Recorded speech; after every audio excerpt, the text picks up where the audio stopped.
السلام علیکم ورحمۃ اللہ وبرکاتہ۔ میرے عزیزوں، کیا آپ چاہتے ہیں کہ آپ کی اولاد نیک بنے، فرما بردار بنے؟ تو سنیے، اولاد کے نیک بننے کے لیے اور اس کو نیک بنانے کے لیے والدین کا نیک ہونا ضروری ہے، والدین کا دیندار ہونا ضروری ہے۔ اس لیے کہ ماں باپ کی نصیحت اولاد کو لگتی کہاں ہے؟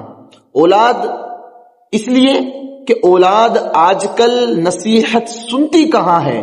وہ تو دیکھتی ہے، وہ تو ماں باپ کو کاپی کرتی ہے۔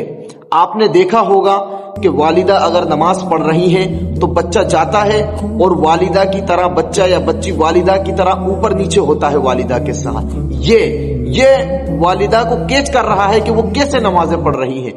ایسے ہی اگر والد گالی بک رہے ہیں، گالی گلوچ کر رہے ہیں، تو بچہ فوراً اس گالی کو کیچ کر لیتا ہے اور وہ باہر جا کر، محلے میں جا کر وہی گالی کو کاپی کرتا ہے اور وہی گالی بکتا ہے۔ اور جب اس سے کہا جاتا ہے کہ یہ گالی کہاں سے سیکھی، تو وہ کہتا ہے میرے والد کو کہتے ہوئے سنا تھا۔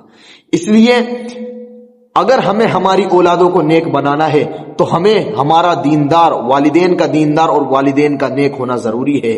اگر وہ 7 سال کی عمر تک پہنچ جائیں تو ان کو نصیحت کریں، ان سے کہیں اور اپنے ساتھ ہاتھ پکڑ کر ان کو مسجد لے جائیں کہ بھائی چل۔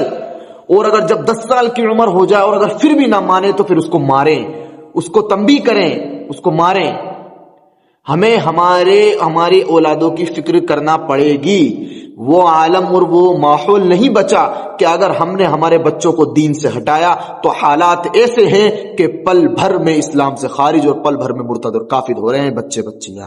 اس لیے ہمیں ہمارے بچوں کی اور بچیوں کی فکر کرنے کی ضرورت ہے، انہیں دینی تعلیم دیں اور ان کے اوپر نظریں رکھیں۔